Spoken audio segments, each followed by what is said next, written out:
know it's a goal. Who got the assist? Who got the assist?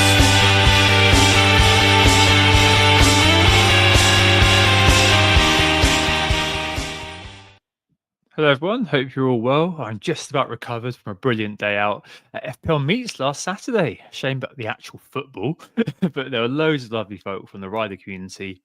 Far too many to name, but I had a great time. And Sam, I went home at a decent hour, not off my face, and got a good night's sleep. So probably about right for a man of my age. In contrast, lots of other people, not naming names, James FPL, ended up out until 5 a.m.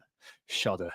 I wake up at 5 a.m. sometimes these days. I cannot imagine being out till then anymore, which I suppose dates the pod because many years ago, I'm sure I would have been out until that, though. Anyway, we're here this week with our blank preview, and my second pod already this week, having guests on Roberto, aka FPL Yellow Army's pod. The form is temporary last night, which is great. I think that's out later in the week, actually. I know you've been on there too, Sam. A nice bunch of guys there. We mentioned last time that we'd have the Dark Lord of Analytics FPL, or FPL Analytic, I can't remember which way around it is, Sai, on this one. But we've opted to keep our powder dry and have more next week for a deep dive into analytics in the season's FPL, just because we've got a bit of a gap. And I think it was worth kind of having a full pod on that rather than just a bit of discussion during this one. So really excited about that. We'll do that next week. As always, I'm joined by Sam. You all right, mate? How are you? Yeah, I suppose. Just another frustrating week of FPL. Game week 28 ended up being one of those yet again, which we'll get into. But outside of FPL, all good. So that's the more important thing, I suppose. And I actually weirdly celebrated my 5-year anniversary today. To my surprise, I didn't realize it was of being an FPL Twitter nerd. I thought that was going to be your much more important than any much more important than any relationship anniversary. I'm surprised you're on the pod if that actually happened. No, don't worry, I'm not going to miss that. But yeah, no, I woke up to that Twitter reminder, like, oh, you've been active for 5 years. I was like, okay, 5 years ago, it all changed. It all started going downhill. But no, in all seriousness, it's been great being a part of the community for 5 years. And I owe it all, or a lot of it, to Who Got the Assist as well. So yeah, really delighted to be back on. And in the wider, grander scheme of things, we're still enjoying FPL. So that's what's more important. In the meantime, though, we've got a show to do. We are Who Got the Assist. On today's pod, we'll quickly run through team updates. Less said about that, the better. A salute to Mo Salah, the undisputed, probably at this point, king of FPL. He's broken his own FPL record. So we're going to have 5 minutes just having a little bit of a natter about just how special he is before moving on to the blank game week ahead and the preview. Unsurprisingly, we'll have a slight tweak to how we'll do it this week. We'll present some free hit teams we've both put together. It won't be appropriate for everyone, but that will be used as more of a springboard, I suppose, to talk about the key picks this week. And of course, some of the most highly owned, as well as some of the differential opportunities that we might be able to get involved in. Bold Claims comes back for another week. Best captains, Haaland versus Wood, perhaps, possibly Bruno in there as well. And then how we're planning to go with one transfer already used, actually, between one of us going into game week 29, but we're both looking at doing it without a free hit. So we're discussing our transfer plans later on. It's Tuesday, the 11th of March, even. Champions League and other European fixtures this week. Liverpool's going on in the background right now, but the Premier League games are done. So we can talk about our game week scores, can't we, Tom? Yes, we can indeed. Although, it was billed as the forgotten game week. I mean, last week we said, oh, maybe it's not so forgotten after all. We've got decisions to make. But I suspect it actually will paradoxically end up being a weekend to be forgotten, won't it? It really wasn't very good. And I think it's now back-to-back weeks of milling around the 50-point mark. And after a bit of upward momentum up to a couple of weeks ago, it does feel like things have hit a bit of a plateau again, haven't they? Well, yeah, they certainly have for me. So 49 points this week was really quite turgid, considering 30 of them came from Mo Salah. That's about the only thing that went well for me this week was the captaincy choice. But considering he was about not 195% effective ownership, I'm not really sure I can take that as a win. Clivert was the only other returner for me with a measly assist. So 5 points from him, 2s, 1s and 0s all round the board outside of that. So 9 blanks. João Pedro on my bench against what was billed as a very solid Fulham defence, 3rd best statistically in the league. But of course, he goes and scores a 90-something minute winner penalty goal after being taken off early in recent weeks. So that was a little bit frustrating. And I'm back down to outside 400k, which is extremely worrying and annoying considering the progress I'd made. And it feels like the season's slipping away from me a little bit, but I'm trying not to get too downbeat about it. We've still got 10 game weeks to go. Can you lift me up at all, Tom? Is there any hope to be taken from this?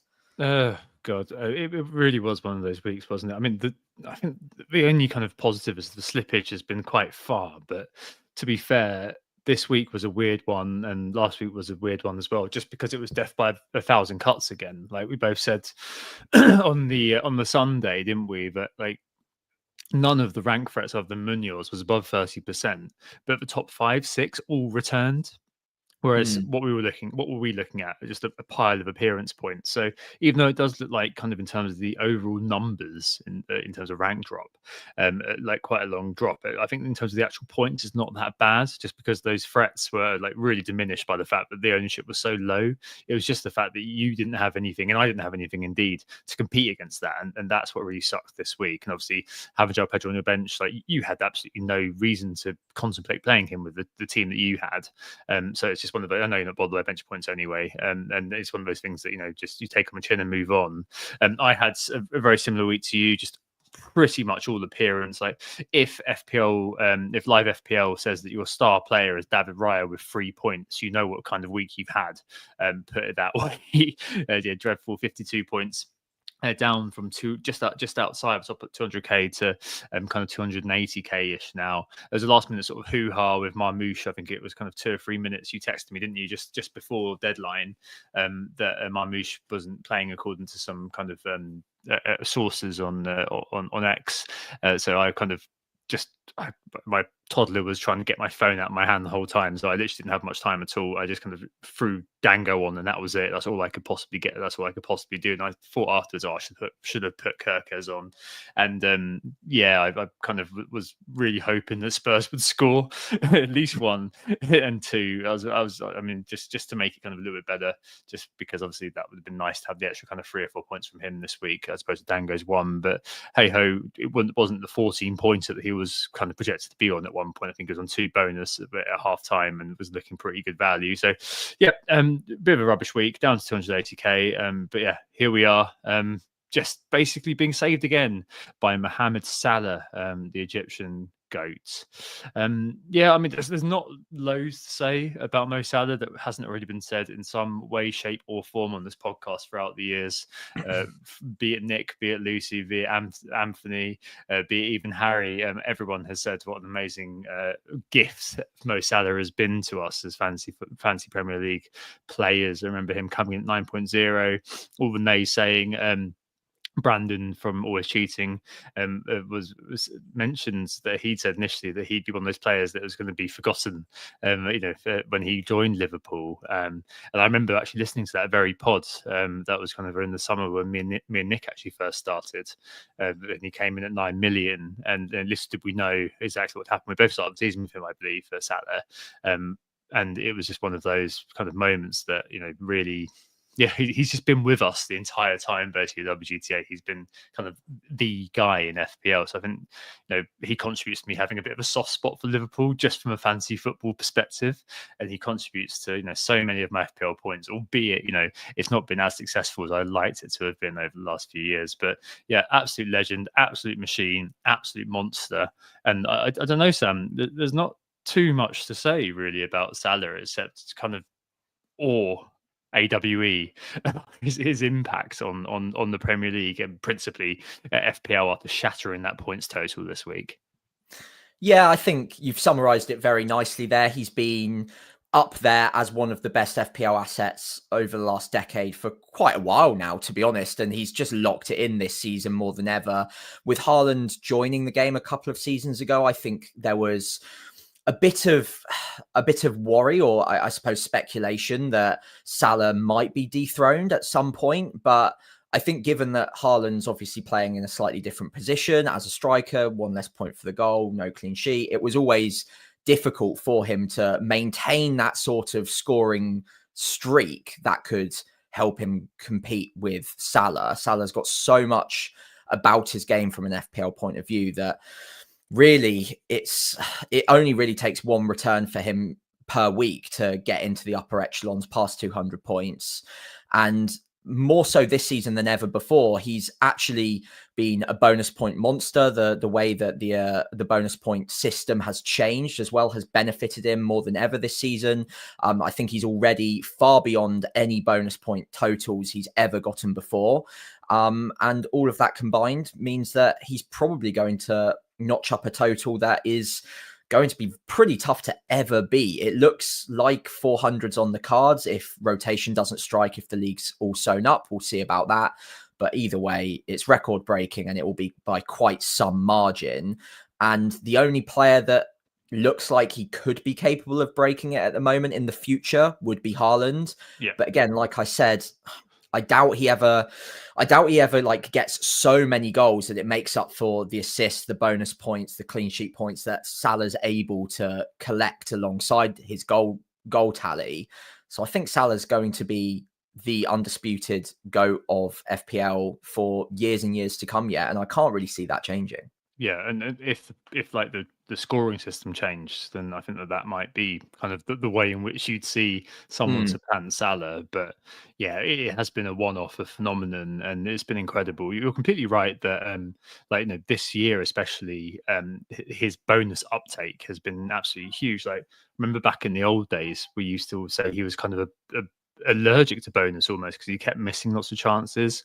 First season, I believe that he missed like kind of something ridiculous. I was about 15 plus big chances missed as well. So you definitely saw him kind of not, because he'd go for a game and get what was it? It's 7 points, 8 points, or something like that, and then you'd be like, "Where's my bonus?" Because Salah scored, and he scored in the 2-0, and there'll be nothing else. And he's really kind of added that creativity to his game, and his all-round sort of brilliance is just plain for all to see. And as you said, yeah, I think it's going to be really, really difficult to see anyone ever supplanting him right now. You never know. There'll be a regen that comes along in the future, who I'm sure is going to absolutely tear the place to bits. But yeah, I mean, if he does reach that 400, and Sujan Planet said that he might reach that, and that's his current sort of running kind of course, then obviously that would be a ridiculously unassailable total.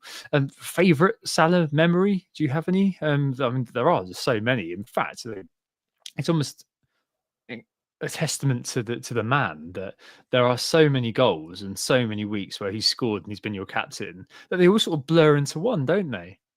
They do a bit, and a lot of the time, unfortunately, because he's so highly owned pretty much every single season, you can't really celebrate many of them that much. One week that stands out, I'll do one positive, one negative. The negative actually is the week that he had the double of, was it Norwich and Leeds, and he just went completely gangbusters and really ruined my rank because I didn't triple captain him that week and I wildcarded. So that's the negative. For a lot of people, it will be the positive. The week that stands out positively for me might be a bit random, but it was his performance against Man City. Do you remember where he got the goal of the season award for that wiggling run in and out of the defense? Yeah. I think it was in a 2-2 draw or something like that. So not a particularly standout performance necessarily for Liverpool or like his biggest ever score. But the reason I remember it is because it was a phenomenal goal for one, but also I was hanging out with the Playmaker crew. Shout out to them back in the day. Playmaker was a good, fun FPL app. And it was the first time I met up with them in person in Copenhagen. We all sat down at a bar, watched that game live, and saw that goal live on the big screen with them over a few beers. So that was a really nice moment to celebrate with a few other like-minded FPL friends, but probably not the biggest score that I can remember Salah getting.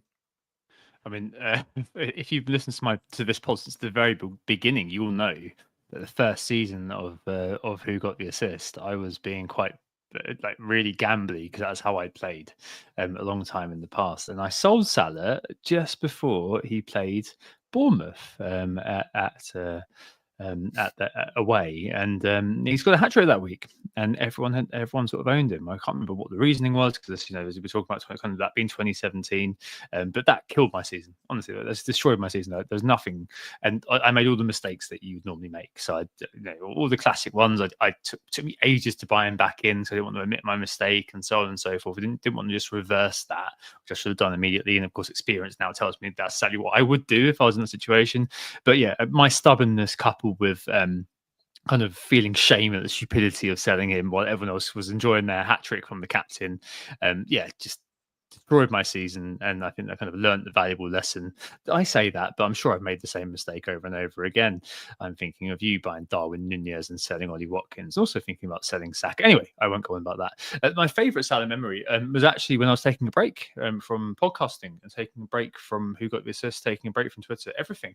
That game week where it was Salah versus Mane, triple captain. Do you remember it? And Mane went off in the first 20 minutes, didn't he? Injured, and I was in I was in Australia, and I had triple captain Salah, reasoning that it would that everyone's going on Mane. I've got nothing to lose. I'm not really I'm not podding or anything. Without that exposure, I can kind of be a bit punty. I remember kind of waking up and seeing the aftermath of the first game. Salah, I think he scored a pen, at least one pen, and got an assist, I think it was. And I was just like cock a hoop, really, because I was meant to not really be following FPL and being fully checked out and committed to traveling. But even I could quite fist pumped myself before, and my partner did spot me and was like, "What the f are you doing?" And I was like, "Salah did it." Yeah, I promise you, I wouldn't be looking at this. But yeah, that's one of those. Probably the moment that stays with me the most. But yeah, I mean, hopefully we do get another year or two of Salah. But yeah, I'm just what a legend. Basically, I don't know what else we can possibly say. It's been a privilege to be around while he's been around, and hopefully it can continue for at least one more year. I think. Hopefully he doesn't kind of wither on the vine while he's still in front of our eyes, like Kevin De Bruyne or something like that. No one wants to see that, do they? No, and honestly, in the shape he's in, I can see another 2-3 seasons of him being about this good. So I hope he stays in the Premier League. I hope we have a bit of a decision to make next year based on some interesting pricing with him. If he was 14, 15 million, then it might make things a little bit more interesting. But yeah, for the sake of FPL, we all kind of hope he's still in the league, because it wouldn't be FPL without him at the moment, although there would be a lot more variation for some of our midfields and where we might be putting captaincy each week. So, maybe there's still green shoots even after he does eventually go. But yeah, for the meantime, absolute respect to him. He's been phenomenal player.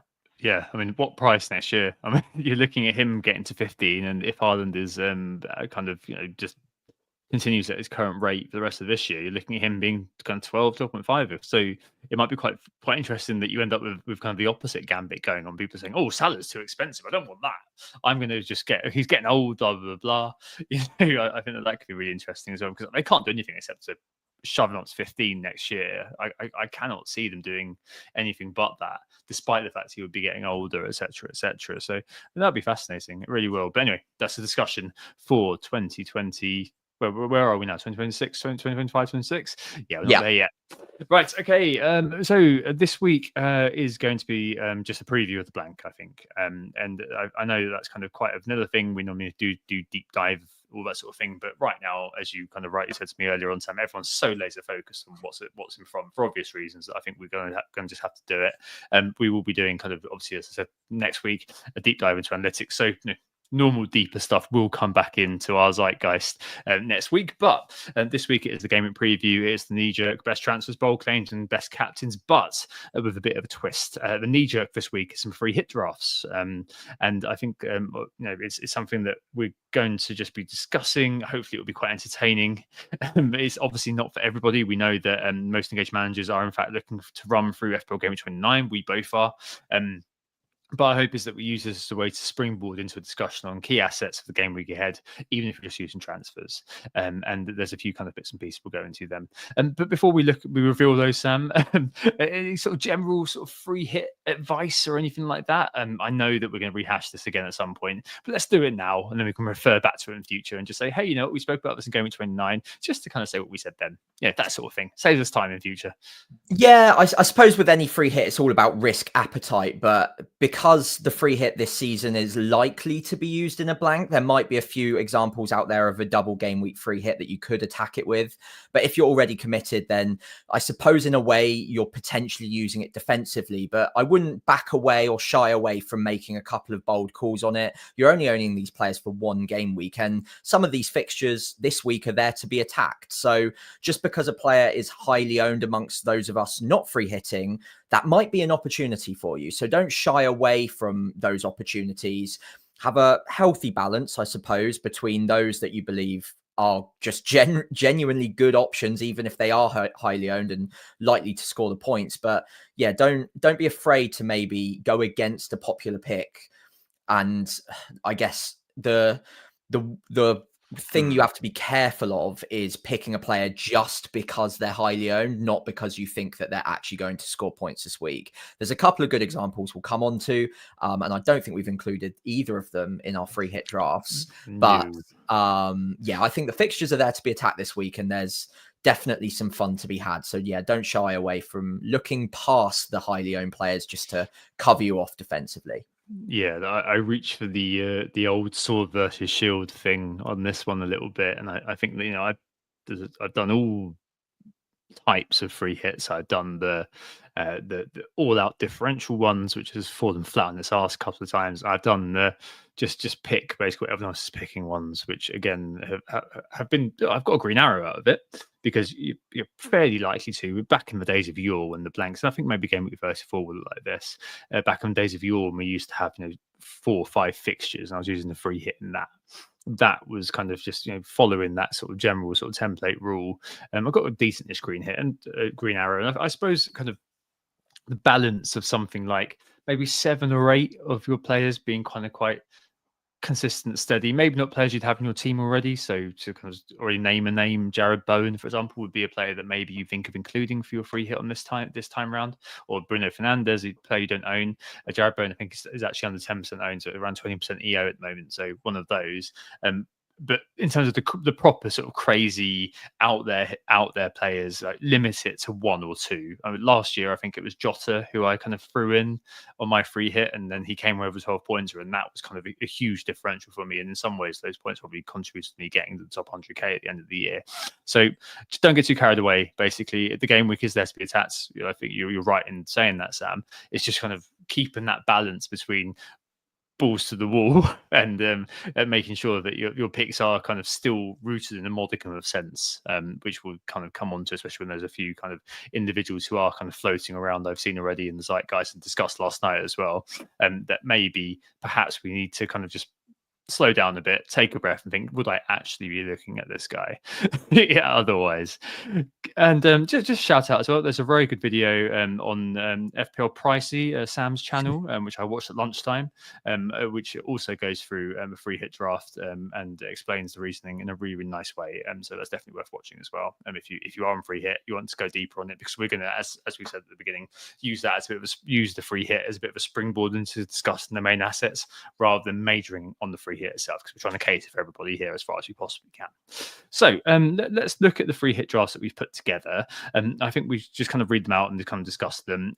Just to note, obviously this is really easy for us to do because we're not on free hit. So yeah, they are teams that maybe we wouldn't 100% be going with if we were on free hit. I'm sure the kind of would be in a different sort of mental state and we'd be thinking about it so much more. We've kind of put together in Sam's case for his video, in my case for just kind of general interest, just to kind of show what a free hit may look like if you were being, in my case, a little bit more ballsy, but still hopefully, again, it's just a segue into talking about all of those sort of deeper bits and pieces that we'll discuss.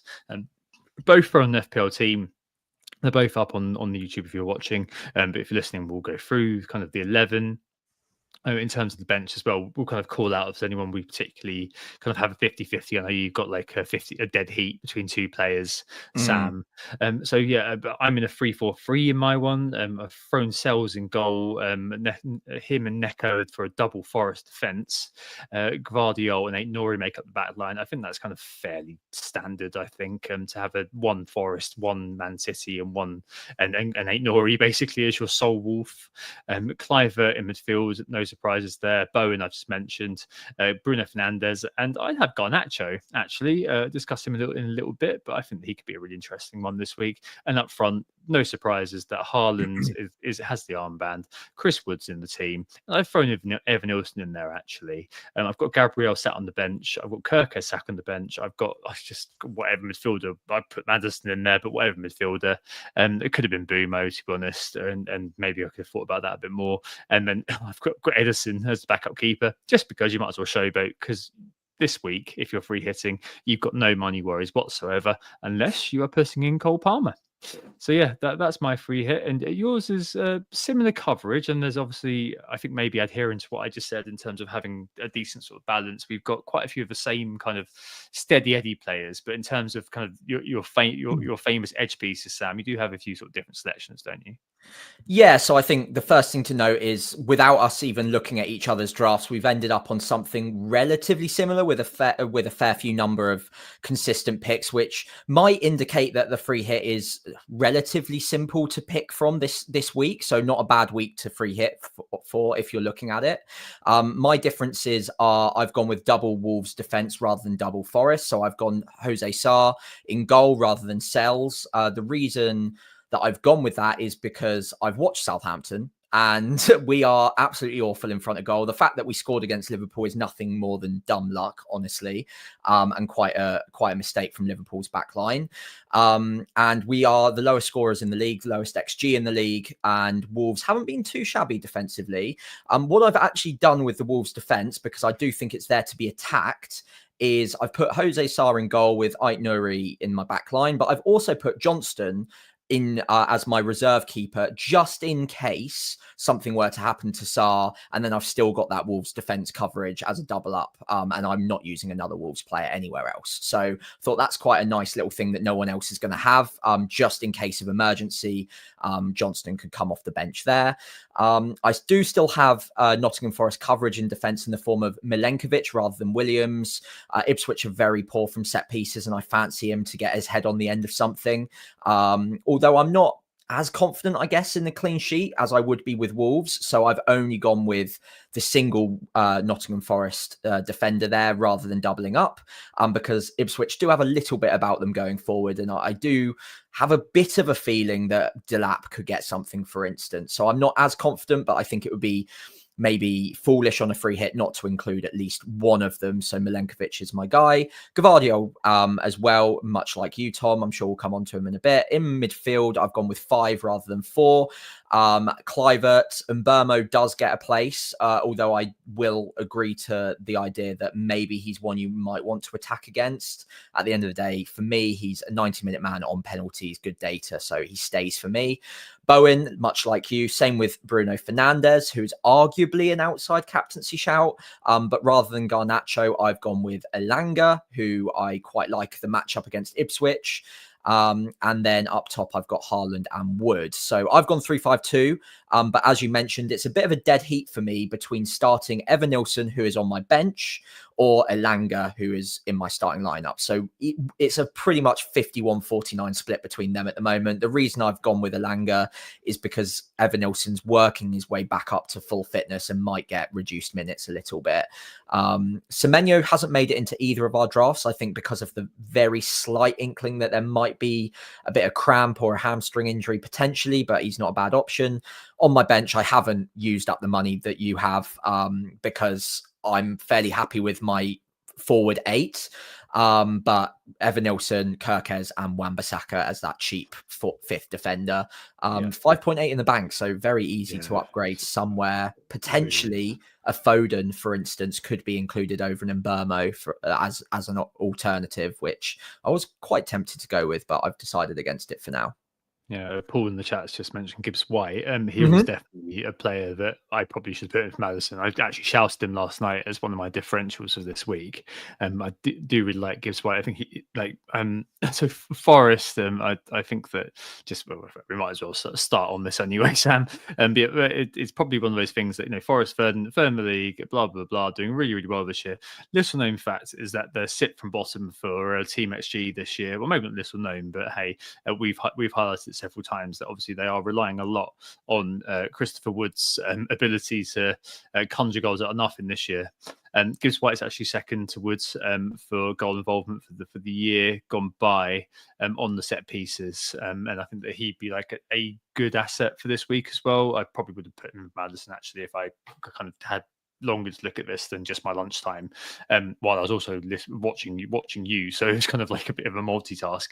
You do have triple Forest already though. Yeah. I think maybe I'd have kind of slightly rejigged it and maybe put another goalkeeper in or something like that. Mhm. But I think that'd be the way around it if he wants to go there. And then maybe it would be for me a dead heat again versus between Evan Nilsson and Gibbs White. So similar to you, if I was to go that way.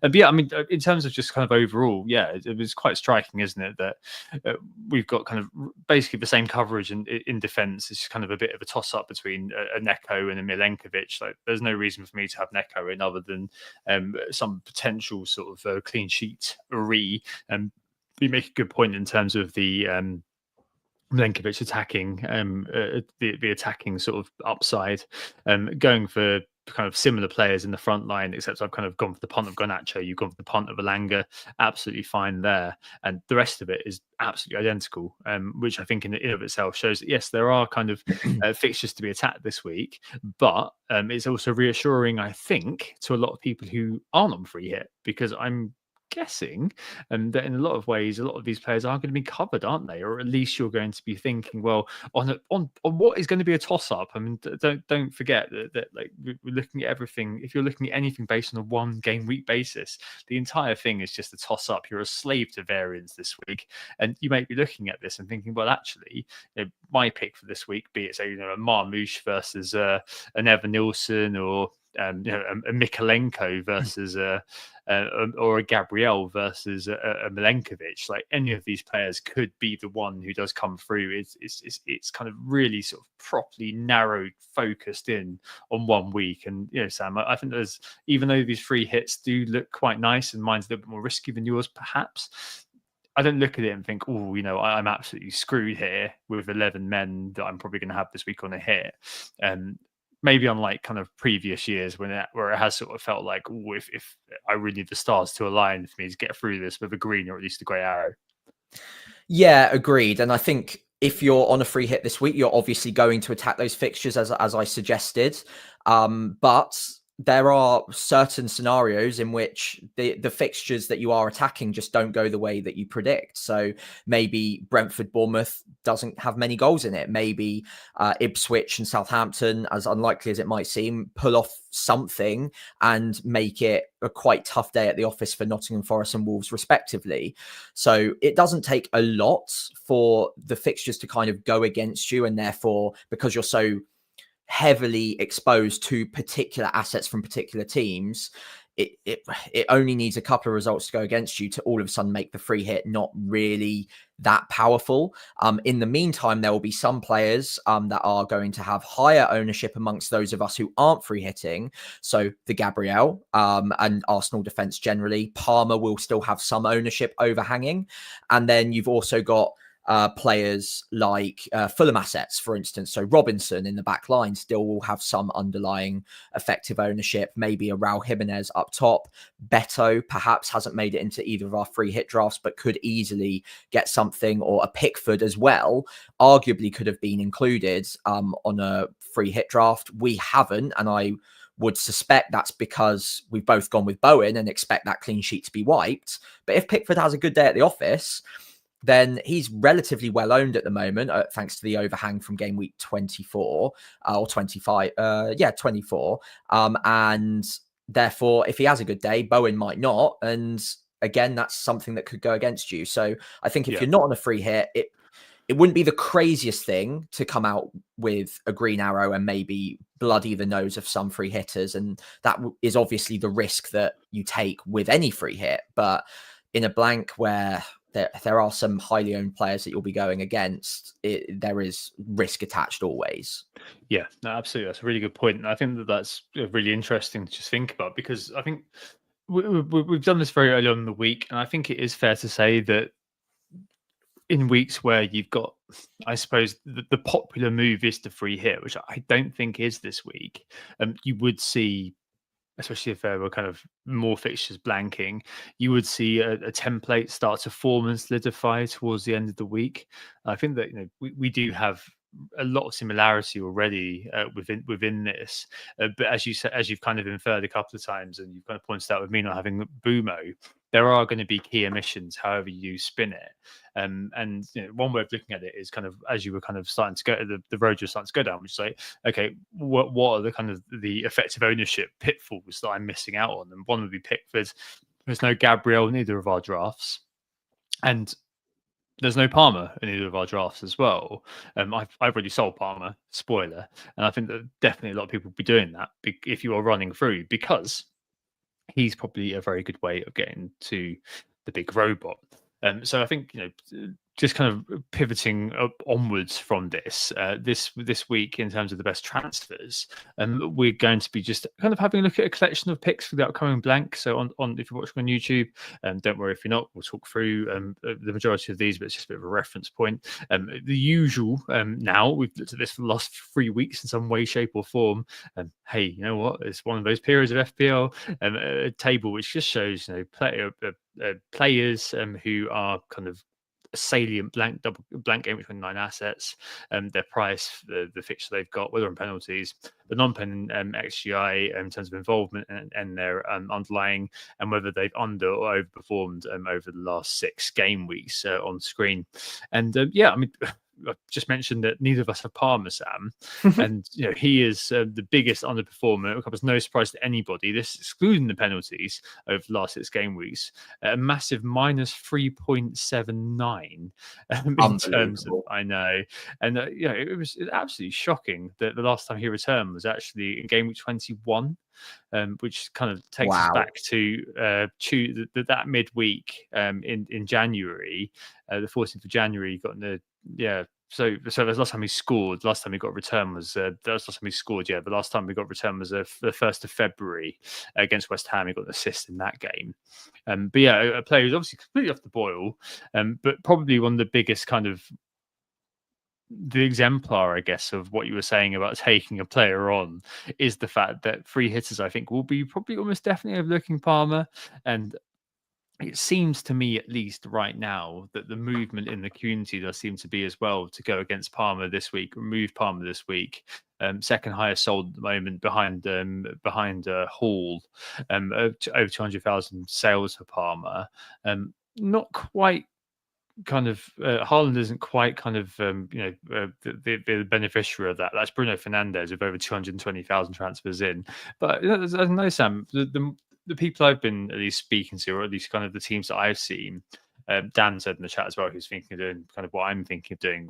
Most people I've spoken to do seem to be kind of doing Palmer to X to basically facilitate Isaac or another. You've got a Gakpo or something still to Haaland. That does seem to be the way. So maybe the biggest risk this week, and also the biggest underperformer, does look to be kind of selling Palmer or going against Palmer, doesn't it? Yeah, I think so, and that will be quite welcome news for any of you on a free hit, I suppose, because normally he would be the one that you'd be worried about, given that his data is still very good, and given the fixtures well away at Arsenal, you're not expecting him to return well, so you would take him on. And if he still had 80-90% effective ownership, then that's a big gamble, and it doesn't take a lot for a player of his quality to actually just kind of break through the dam and start getting returns again, given the data is still good. So it will be comforting to know that effective ownership will drop, and I would imagine it goes down to something like 40-50% this week, making it much less painful, even if he were to wipe out that Arsenal clean sheet and do a bit of damage to any of us going against him. I am extremely likely to sell him. I think in every single one of my routes, I'm getting rid of him this game week. I know you already have, and I know a lot of other managers are as well. So whether or not you're on a free hit, I think the time has come to use him as a make weight to get to Erling Haaland, or of course Bruno Fernandes, or indeed both potentially in some cases. And I think, like I was saying at the start of this section, the free hit is there to be attacked, and some players you are going to have to take on. You can't own them all, given the fixture and given the fact that there is something going on. He's not quite himself at the moment. He's slashing at chances a little bit. I do think it is an opportunity to go against a relatively highly owned player, although that is falling a little bit. Yeah, for sure. And it's something that we've kind of signposted for a while. And James on Planet made this point as well. I was just listening to him on the way home, that after this point, after this game we just gone, your captaincy is pretty much covered by Salah, Isaac, and Haaland for the rest of the year. Not to say that Palmer's obviously not a great asset potentially, and all of the kind of usual things that when we wax lyrical about Cole Palmer, it's obviously more than justified the price hike this year with his 181 points. Take Salah out of the equation, he'd be the top FPL point scorer. So I think that's probably not something that we need to be arguing about. But a lot of those points were scored before January. A lot of those points were scored in 2024. So, I mean, he's also had an amazing time this year, but right now it seems like kind of the real politique of the situation, as it were, does seem to be that, you can probably make your peace with moving Palmer on. And I suppose, Sam, that kind of nicely leads us to what you're doing with that, which is almost definitely to get to Haaland for a lot of people this week. I know a lot of people aren't, and a lot of people are kind of favouring move elsewhere. I know that if you're kind of a more of an analytics aficionado, that you'll be probably looking to buy Bruno Fernandes, because obviously FPL Review is hell bent on you owning Bruno Fernandes all day, every day for the rest of time. I suspect if you ask Review, is Salah or Bruno Fernandes a better FPL asset, it would say Bruno Fernandes. But I think that a lot of people are kind of looking at buying in Haaland, maybe for this week, but principally for Leicester at home in game week 30. So look at those two and think, hey, you know what? For those two games, I think I'm going to wildcard potentially in 31, almost definitely in my case. I haven't told Isaac, we'll come on to that kind of decision in a minute. But it does kind of seem like, although Brighton is an okay game, Sam, for the 2-game stretch, 2 home games, the big robot who is overperforming his non-pen XGI, as it should be said, with the five goals with 2.86. Nothing to be shocked by, really. There is there, and yeah, it just feels like it might be time now where the pendulum swings more towards the big man. Yeah, and I think given that this week the captaincy is pretty open, I mean, you could look at Chris Wood, but and Bruno Fernandes, but I think Haaland's probably going to edge it for any of us who can get to him. It does make sense to use Palmer as that mate weight to get to him as soon as possible, given the next 2 fixtures. If you're on a free hit, Brighton at home is fine, but the juicy one is Leicester at home in game week 30, and arguably a captaincy option over or against Mo Salah, who has Everton that week. So yeah, for me, he's almost certainly coming in. I think he's in 3 of my 4 preferred routes, and I'm very happy to own him for now. Is he good value for money? Probably not, but given that one of the 2 other premiums in the game is off the boil at the moment and not going to be an option in game week 29 for a lot of us, then it makes sense to actually use that money elsewhere, especially because there are a lot of other relatively cheap assets at 6 to 5 million that you can move Palmer onto and feel pretty confident about it for game week 29 and indeed game week 30 as well to some extent. Bournemouth, Nottingham Forest doing us a lot of favours there with good options that you can get fairly cheap and have good enough fixtures for the next 2 that as a combination you can get on board with it. Yeah, definitely. Yeah. It just feels like kind of one of those things that's like pragmatically makes a lot of sense. And as you say, we'll talk about them in just a bit, because obviously we've got to talk about Bruno first, but we'll get onto them just a bit. There are loads of options nearish the basement. We spoke about Gibbs White, and you mentioned you got Elanga in your free hit draft already, that kind of help facilitate the move from Palmer basically to Haaland. But one way if you are stacks with money, or in your case, Sam, you're stacks with relatively stacks at least with free transfers, so you're able to kind of make it all work. It would be to move to Bruno and maybe moving a Trent on to a Kirkes or an 8 Nora or something like that, which might give you enough to get from Isak to Haaland. Let's take Bruno first and then move on to selling Isak after that. Bruno is one of those players that I'm going to be worried about this week, and I do kind of, I know it's a bit kind of irrelevant actually, and it's illogical, but I don't like the fact that their game is last and also after the Carabao Cup final, Sam, because you've got that kind of bit of hope, which kind of permeates the rest of the week. And as you said, he's a bit of an outside captain shout, isn't he? United in complete disarray. I don't mind the Garnacho shout, as I said earlier on. He would be like one of those sort of kind of punty differentials that I would be seriously considering if I could have reached him. Although I don't know, maybe I'd have preferred a couple of others over him. But I mean, Bruno this week is probably the big miss for me, and I think that he's going to be the stronghold for free hitters and also those like yourself who I think are one of your routes, maybe two, that you're able to get there and bring him in. Yeah, there's one route that I do quite like that gets me to Bruno. Actually, sorry, two, but one of them would involve no Haaland. I'm unlikely to take that option, but I could go for Haaland from Isak, Palmer to Bruno, but then Trent would need downgrading for a hit as well, which I'm open to taking, but I'd have to downgrade that position all the way to 4.8 or below. And it would also make things very tight with my preferred defensive 3 in game week 30. So a bit of forward planning was required, and my defense in game week 30 doesn't look too hot right now. I think it would involve playing Robinson away at Arsenal, for instance. So maybe I just make peace with that, but I'd prefer to use a free transfer next week to get to Munoz, which I'll need a little bit in the bank for. So I probably would need to downgrade Trent pretty heftily down to someone like a Williams for a hit to make that feasible. Means that I'm going without Trent or Gvardiol for the next two, which I don't love. But it does give me Bruno against Leicester and then also against Nottingham Forest, which I don't mind as a combination. And yeah, I mean, I would fall short of being as much of an advocate as FPL Review is, but I am a fan of Bruno Fernandes. I've talked about him plenty this season. Despite all he's done to you, Sam.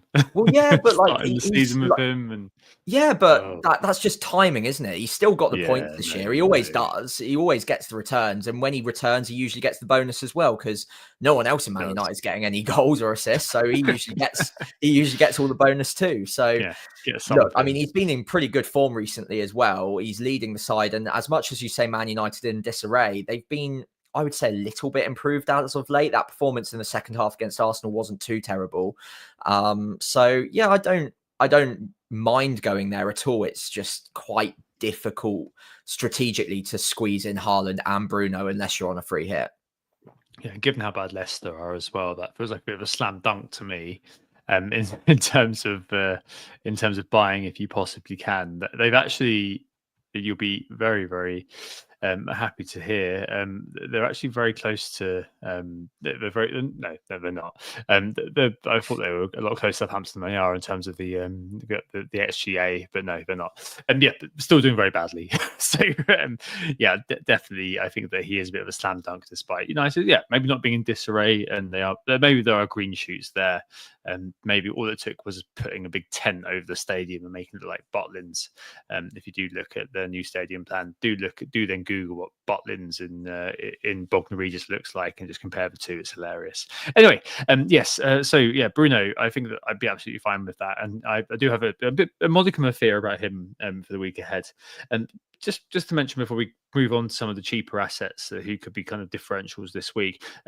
I'm selling Isak to buy Haaland, and I know that you've been kind of an advocate of doing that for a while. For me, that took a couple of weeks, but then I think with the Cunha kind of injury last week, it kind of set me on the path because I knew I could then get Wood, I knew I could then get Haaland. Don't laugh, and then I think that kind of all kind of sort of made sense for me. Selling Isak then I think basically nails me into wildcarding in 31. I mean, there's kind of no way around that.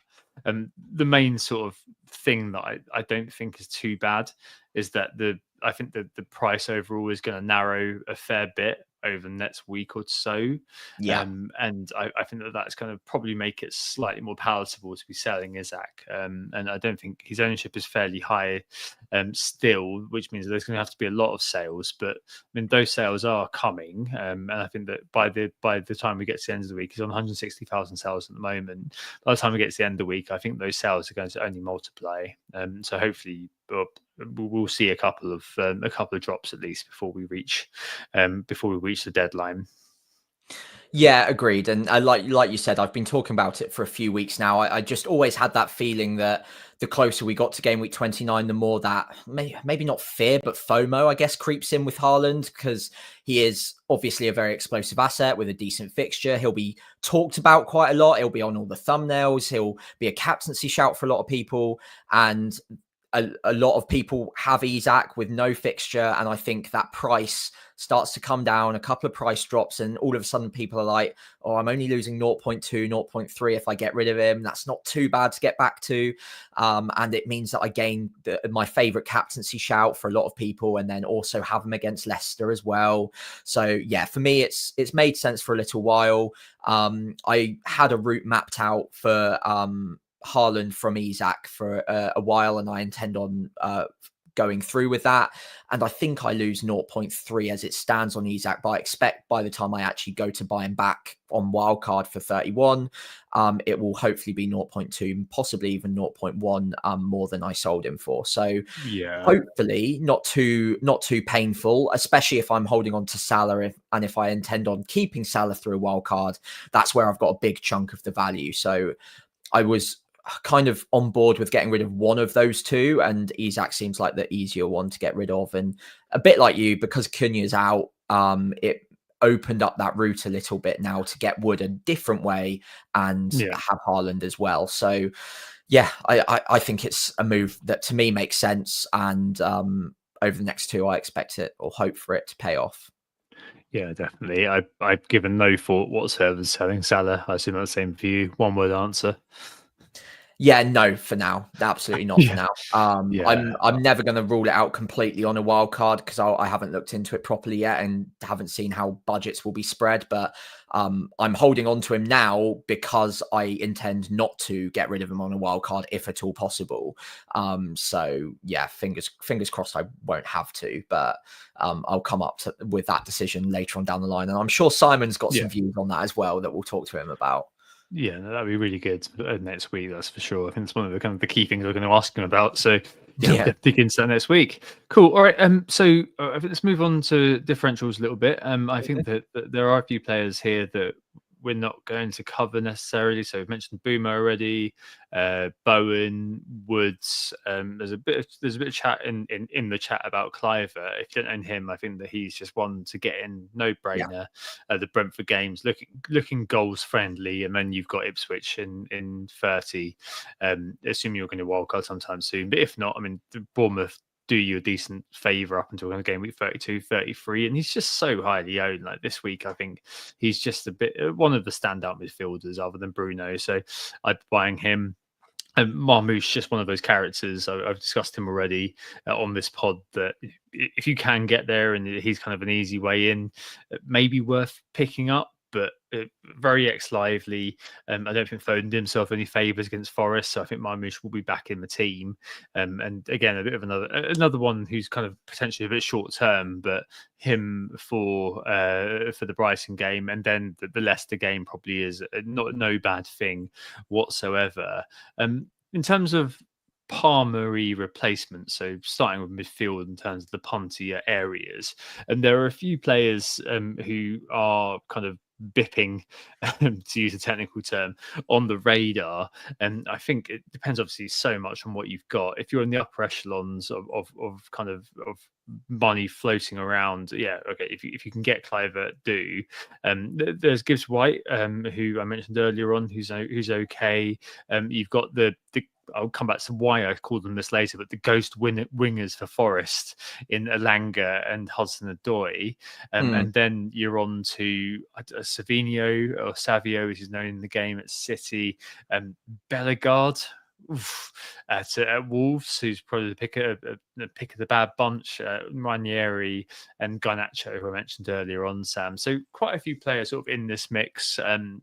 There are a few others, obviously, I haven't mentioned, like Jack Harrison and stuff. I mean, if you really want to go there, be my guest. I'm not going to be doing that or giving them too much mention on this pod, but I mean, there's a whole kind of cast of characters there, Sam, and they're all sort of obviously massively dictated by how much money you've got. But yeah, I mean, you had a Langer to refer back to your free hit draft. Yeah. Was that just because Ipswich Leaf Davis? Yeah, Alanga to me makes most sense. I think of all of those players sub 6 million, he's probably my favorite at the moment. Not bad underlying attacking data, and again, Ipswich, not a bad shout. And then there's also the carrot of Man United the week after. If you're not on a free hit, you can have him against his old team. And I think given the way certain things have panned out this season, you would not be surprised whatsoever to see him haul against them.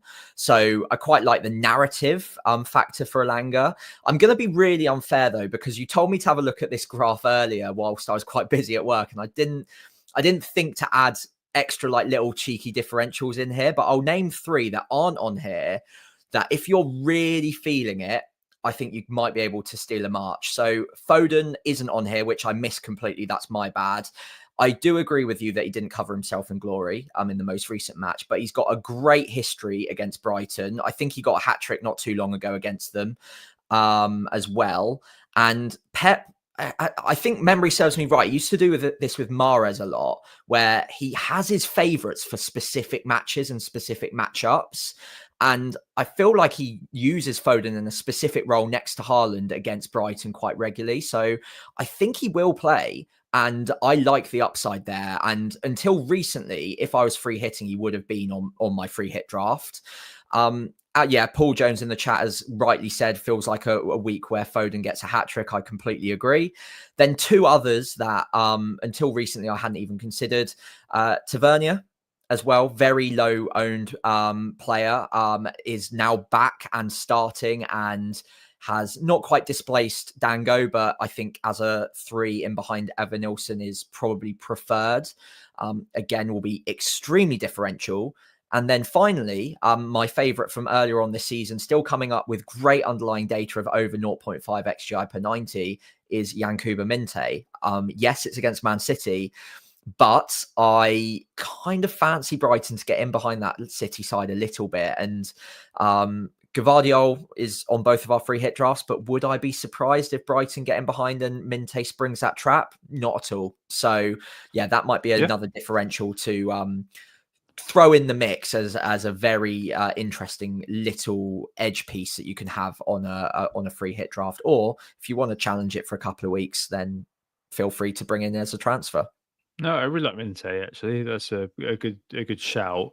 I think it's just one of those where I looked at him playing City and Villa next to, and just thought, this because there's also, I think he's starting at the moment. You never know with Brighton. They've just got so many players who could possibly play, and that's the only thing. But yeah, he does seem to be on the team at the moment, and yeah, one of those players you really liked at the start of the season. So really fair shout.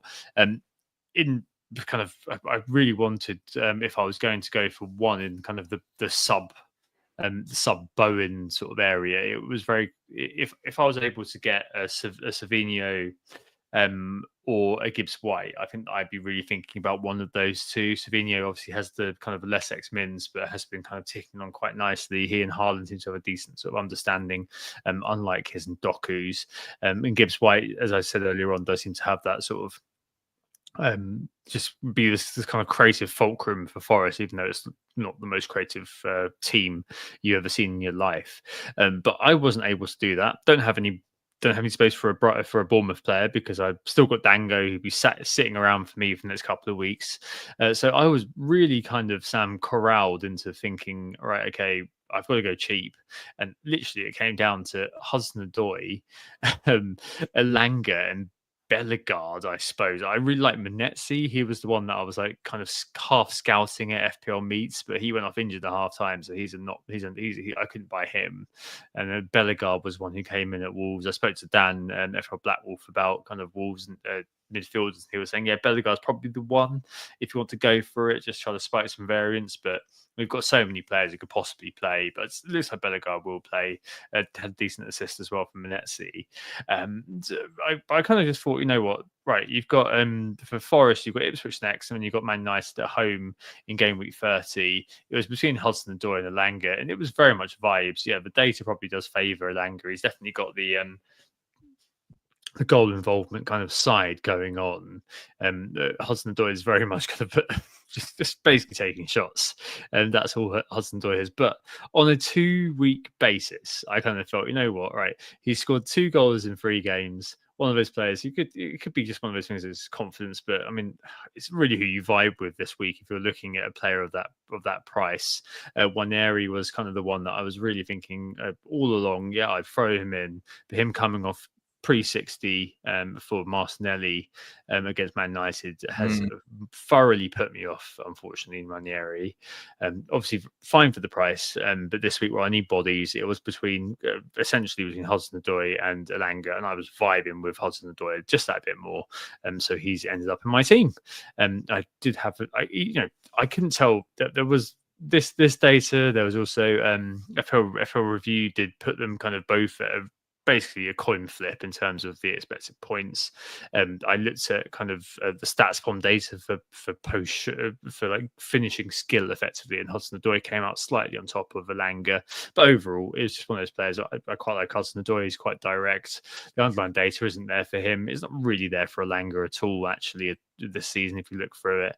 And it just became a bit of a coin flip, and who I kind of felt was best. And I kind of just felt where I vibe with Hudson-Odoi, so that's where I've gone. But yeah, I mean, I think that kind of that, and outside of your Bowens, your Boomos, that's the sort of in this week it's all going to hinge on, isn't it? Kind of where your vibes sort of lie. And that's really not a WTA point, but it's just one of those things that if you're looking at it on a 1-week basis, does seem to kind of come to the fore for a decision like this. Yeah, it's simple, really. The shorter the sample size, the more variance plays a factor. If you're looking across 3 or 4 seasons worth of data there, and you need a pick to stay the course for that amount of time, then you can much more reliably bet on the data, and it will usually pay off for you. But in a 1 game week run, then you can bring in vibes, you can bring in gut feeling a little bit more, because there's more variance that you can spike. So, for instance, if I had the spare money, I actually quite like Gibbs White. I don't know why. I can't really give a logical reason. I just think he's sort of that guy, and I like him as a player, and I kind of fancy him over Hudson-Odoi or Elanga, but that's just more of a personal, anecdotal thing for a couple of game weeks.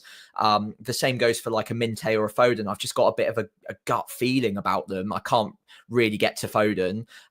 So yeah, if it is a free hit, then you can truly go after that gut feeling with 1 or 2 of them, because the variance is much more sharp in a 1 game week sample. If you're looking at a transfer for 2 weeks or 3 weeks or beyond, then obviously you need to maybe look more closely at the data and look at whether they're locks for that starting lineup for the next few game weeks. 2 weeks for me, and probably for you, you can have a bit of fun, but you need to be relatively secure that they're going to start both of the games. Yeah, I don't think we don't need to labour this point anymore, really. And in terms of everything this week, outside of the picks that I think Sam and I have both mentioned, who are a bit more kind of steady Eddie quality players that you can trust, exemplified by the likes of Bowen and Bruno. The rest of it does really feel like, where's your kind of, in terms of the edge pieces specifically, most of the time you would be looking at kind of the more steady players, but in terms of the edge pieces, it really is kind of where your kind of instinct goes, where's your gut go. If you love a Bellegarde and you want to spike some variance this week, especially on a free hit, fine, grab him for Southampton. But other than that, just kind of it's one of those that doesn't really kind of get. The longitudinal data doesn't really help you too much here, and it really is about stuff like the eye test and kind of subjective factors which kind of inform your choices. So yeah, I think overall it's Will be an interesting week, that's for sure. I think a lot of it is going to hinge on potentially Haaland versus Wood. We'll talk about the captaincy in just a moment, but there are lots of options on the table regarding depending on what you're going to do, and hopefully we've helped you a little bit in terms of what you're going to look at, in terms of the decisions you're going to make. And if you are wildcarding in 31, just remember that, barring any injuries, I know that I've seen that Trent's has gone off with some sort of knee thing, but barring any injuries, so we don't know what that is. This might be your because most teams end up in game week 30 looking pretty good. This might actually be your pre-wildcard punt. So just bear that in mind, that you can, if you really want to, just go a bit more of a vibey pit this time. It's certainly what I've done. All right, let's move on to the bold claims before we do best captains. Just get that in, just to kind of, I suppose, wallow in our shame, because our hit rate is going down even more, Sam, down to 70.8% now. All no's again last week. Again, we're not even hitting the post. We're kind of hitting the corner flag with these. Yeah, again, I've said every week they're bold for a reason, Tom. 17.8% hit rate is bold, I would say. It's a bold hit rate. Wood double-digit haul for me did not pay off. Obviously, I bought him in, so I was more in hope than expectation, but no dice for me. Yeah, and Wolves take no more than 5 shots versus Everton. It was just me assuming that without Cunha, they'd be in disarray. I think they got kind of 11 or 12 in the end. So, yeah, didn't quite work out for me either. This week, I'm going with Palmer to finally make good on his underlying data against the best defense of the lot against Arsenal, getting 10 plus points. So he'll need a couple of attack and returns in this one to get that. Obviously, given what we've seen recently, it looks unlikely and therefore bold. But considering we're all selling him, it would be the week that he does finally turn it around. Oh, the old happiness hedge. Exactly. I don't know what the odds would be. I assume they'd be kind of favouring him, if anybody, at Chelsea, week on week on week. But I think I'm going to allow it just because it's happiness hedge and because of the kind of the contextual factors of what's happened with Palmer. For me, Southampton to beat Wolves. Full stop. It ain't happening. If Derby, you've got, this is surely the last game on the in terms of the Romanian fixture list that you'll be looking at, you being Southampton, thinking, yeah, we could probably win this. I know it's Leicester, and I think you've got Leicester left, haven't you, or something like that. But the rest of it, this must be the one game where you think, okay, could get a win out of it. And Wolves are, I mean, yeah, I think Pereira was full of praise for them. They did look all right on Match of the Day, and they did look all right when I was watching them, but surely, if this is going to be the 1 week, it is a bold claim, but this feels like the week where Southampton do get the monkey off their backs in terms of beating out the Derby. Get not being able to beat the Derby unwanted records. That's my feeling anyway. But I'm sure you hope I'm right. I hope I'm right, because hopefully we get a point on the board. Yeah, it's not happening. It's not happening. Right, let's move on swiftly. Best captain. So Haaland, Woods, possibly Fernandes, maybe even Clivert as well. Where are you thinking at the moment, Tom? Well, I think that I was saying yesterday on the Formers Temporary pod that, like, if you own Haaland, you captain him, and I think that Wood is going to actually be a bit of a test case for Game Week 30, because Game Week 30, what you're going to see is owning, if you own Haaland and Salah, that Salah's going to be the runaway effective ownership captain, but you're going to want to captain Haaland for Leicester. This week, it's maybe not quite the same because Woods got a better fixture on paper, and Brighton are a much better team than Ipswich. Whereas next week, I suppose you kind of the Everton thing versus Haaland with Leicester. But it's a bit of a test case, just because I think it'd be interesting to see what I think Woods can do the chip leader, effective ownership wise. So I think Haaland's going to be a good sort of challenger pick. And I think kind of in terms of what he can do, we've already spoken about the fact that he's overperforming his underlying data, which is no surprise when it comes to Haaland. But I just think that I think that he'd be he's kind of like your the captain number 2, I suppose, in terms of the effective ownership stakes. I think that in terms of players who can really go off, I know Chris Wood has gone off this year, but in terms of players who could really go off, in terms of players who do feel like they're a decent bet, Haaland probably does fit the bill for me, at least. I'm well aware he's only got kind of one double digit return, done one double digit haul in the last sort of 6 or 7 game weeks. So it's one of those where you're kind of hoping that the Brighton, who lost 7-0 against Nottingham Forest not very long ago, show up that week. But my feeling is Haaland, but there are loads of other options. Cliver, as just mentioned by Ian in the chat, you mentioned Bruno Fernandes as well.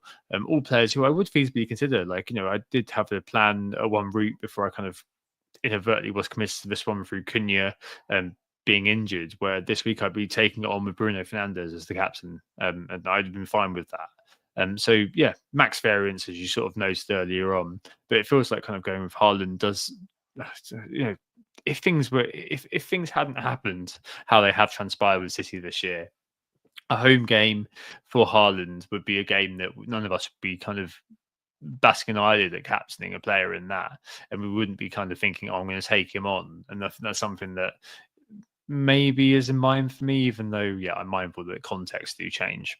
What about you? Yeah, I mean, I echo those sentiments completely. There's not much more I can say on Haaland. I think looking back, not even in the too distant past, we would have even half expected 2 or 3 returns in this fixture. Now, because he hasn't really been the centre of our focus in a little while, and okay, he hasn't had a double-digit return too often in the last few game weeks, then maybe we're maybe not appreciating what sort of player he can be if they are ticking that day. Brighton have been very good recently, so that's worth noting. And maybe there's an argument that City, because they've also not been at their best, that maybe the dynamic of this fixture, Haaland up against them, has changed a little bit, but I still like to back the player quality. We still know that he's got regular hat-tricks in his locker. We've got those sort of explosive returns at semi-regular intervals over the last few seasons with Haaland. With Wood, it does and can happen, but it's much more rare. It's more often that he gets 1 return a game, maybe 2 every very rarely now and then. But with Haaland, also with Bruno, I've got that feeling that you can get a couple of returns out of them a bit more regularly. That's anecdotal. I haven't checked on Bruno recently, but Haaland, especially with the home fixture against a defense that until recently had been a little bit shoddy, I still back him. I think he's the best option for me. And I do agree that Wood's ownership will be around about 100%. And because I'm chasing, I think Haaland's will be a bit lower. And I actually prefer him over Wood or Bruno anyway. I think it's about 60-40. So he's going to be lower effective ownership. I think higher potential upside. And then also the explosive element of Haaland's game as well is something that I want to back, considering I'm chasing. Yeah, no, definitely. But I mean, it is open this week. It's kind of a bit of a split pin, I think. You'll probably see Wood, as you said, just about getting that over that 100%. I think he's a default captain if you can't get to Haaland or you don't want to get to Haaland. But other than that, if you do fancy a Kluivert, you do fancy a Bruno, I think that it's one of those where it's actually quite nice to have a break from the Salah hegemony. Fun. Yeah, exactly. And then next week, on Game Week 30, when that comes around, we can hide behind the sofa when the Merseyside derby's on and hope that Haaland does show up against Leicester. But yeah, this week I think I'm on the robot. I haven't actually bought him yet, but I'm sure I will. Cool. All right, and just to round off, team and plans for this week. Well, my team looks absolutely awful at the moment, but I imagine a lot of us haven't made our transfers yet, and therefore the team doesn't look too great. I've got 10 players starting at the moment. Pickford in goal against West Ham, that's fine, happy enough with that. Backline looks pretty ropey. Home fixtures for a lot of them: Robinson at home to Spurs, Gabriel at home to Chelsea, and Greaves at home to Nottingham Forest. Not too happy about that one. And a decision will be made as to whether it's worth a -4, especially if Trent's injured as well, which might be news from tonight. I'll have to look into that. It might therefore be worth using a -4 to upgrade that final position and bench Greaves. In my midfield, I've got 4 starters: Kluivert, Palmer, Mbeumo, and Semenyo. Semenyo might be a slight doubt, but I think he'll probably pull through and be okay. I'll keep an eye on that. Palmer away at Arsenal will be my make weight to get to Haaland, from Isak, who is currently sat on my bench. João Pedro and Wood will both start. If you asked me a couple of weeks ago whether I was happy or planning to even own João Pedro in game week 29, I would have laughed. But considering the way things have gone, and FPL does change pretty quickly, I'm now delighted to have him in my team ahead of this week because he saved me from taking a -8 potentially this week. On my bench, Isak, Trent, who might be injured, and Hall, who definitely is injured. And I think, Palmer to probably Elanga and Haaland in for Isak is the simple move. I'll have a look at Trent. If he is injured and he looks like he might be a doubt even for game week 30, then I might take an opportunity there. Have a look at Gvardiol potentially, and possibly even someone more expensive than Elanga in midfield instead. Yeah, no, fair play. João Pedro has gone from the turd who won't flush to a turd that now polishing frantically, hoping it leads some gold in there. No, fair enough. You've definitely got loads of options, and you've got the extra free transfer on me. If Trent is injured, I'm going to have to just kind of hold him for this week and then maybe deal with it next week because I've already got my 11. But yeah, the team's looking fine. Sorry, my daughter's just woken up. I'm going to slowly turn off. I'm going to turn down the monitor. No worries. We're right at the end anyway. We can rush through it. Exactly. All looking good, I think. And for me, I've already made a transfer. I've boarded the Cho train. Because last night it was looking like when I went to bed, Palmer would. When I went to bed, Palmer wasn't over 100% to drop. He didn't. I think he's going to drop tonight. And I wanted to bank 0.1 I had on him because I was just like, especially now I'm almost definitely selling Isak. Every 0.1 that I've got is going to be really important. So that kind of just felt like the thing to do. I've got Raya and goal, Gabriel, so the Arsenal double up against Chelsea. I've got to hope that Chelsea are still impotent. We'll see. I've got Kirkes, Mikalenko, which I'm kind of, he's been there since game week 6. Happy to own him for this last game, just because he obviously covers Mr. Pickford, who everybody seems to own at the moment. Midfield is going to be Hudson-Odoi, Clivert, Bumo. I've got Dango. Obviously, I know he's almost definitely not going to start against Brentford, but he's just there as a body this week. 1 point off the bench, and hopefully he'll get something for me, and it can be all right. And up front, I'll end up having Haaland, Marmoush, and Wood. So the Man City double up for the next couple of weeks up front. I'm hoping you're wrong against about Foden, and I'm hoping that Marmoush does get the nod to play in that role. It might be. It just depends what happens there. And then Haaland will get the captaincy on the bench. Yeah, Salah, Trent, and Hall, just like you. Let's see how it goes. It'll be -4 for me. I'm more than happy to do that. Then we'll go from there. Yeah, absolutely. And I will make a quick wrap up for the show because I know your daughter's in need. But no, that's all right. My partner's going in. It's fine. Okay, no worries. But yeah, I think we're relatively okay for game week 29. It would be nice to get a green arrow and start climbing up the ranks a little bit. And hopefully those Haaland captaincies are going to provide us with some much needed joy at the moment, because I think we could both use a big green arrow in the next couple of game weeks. In the meantime, though, thank you all so much for listening once again. We have been Who Got the Assist. You can find us on Blue Sky at WGTA or myself at FPL Pricey.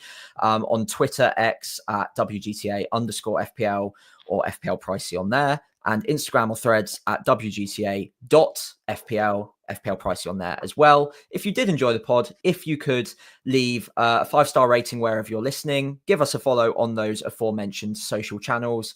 And of course, leaving a like and pressing subscribe on YouTube is also incredibly helpful. Thank you so much in advance.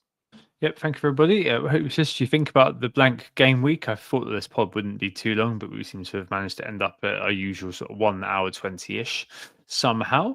Next week, as I mentioned, we'll be joined once more by friend of the pod, Sai, aka FPL Analytics, to discuss analytics and FPL for a bit of a WGTA deep dive, just because we've got a bit of a gap between game week 29 and game week 30. We'll see you next Tuesday. Oh, it's a goal. Who got the assist?